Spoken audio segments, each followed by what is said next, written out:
All right, thank you for stopping in. I'm having a great time today talking about Nergal. This is one of the most powerful of the underworld gods who happens to come to us from Sumerian mythology. I'm going to put you guys up on this guy, right?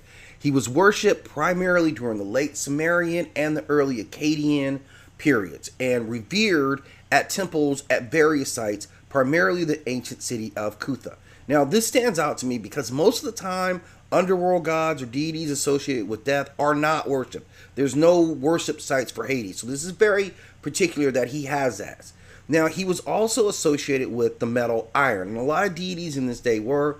And, for underworld deities, they are most often associated with minerals from the earth. So I wouldn't be surprised to see that he's associated with more than just iron. But iron is known for its strength, and iron has mystical properties, helping the blood flow. So an interesting alliance there.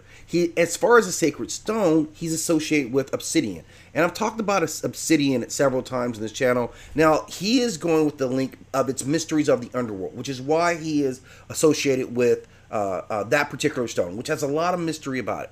Now, he is known as being a very formidable and commanding presence. This is a death god, right? So we don't typically expect him to be too joyous because he represents the harshness of realities of life and of death. And he has got this unyielding demeanor. When he shows up, it's all about business. So he is seen as a very fearsome ruler, but still they felt comfortable venerating him with several places of worship.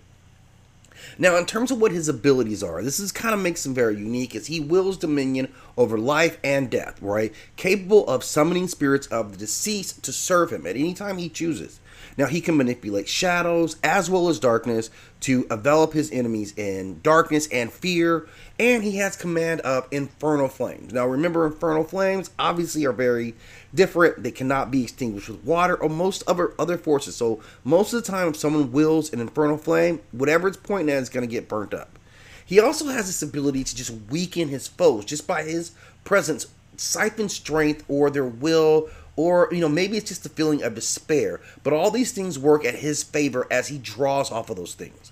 Now, he also has a weapon. It is a scythe, which is not uncommon, again, for a symbol of death. It's a very common weapon. His happens to be, quite predictably made out of obsidian. So a very special, and it's said to be the darkest obsidian. So, and it is imbued with the power to sever the ties between life and death. So this is where he's standing. With this weapon in his hand, he has complete control over his domain. He can channel all that chaotic energy as well as infernal energy and shadows through that scythe. And I'll talk about that in a separate piece.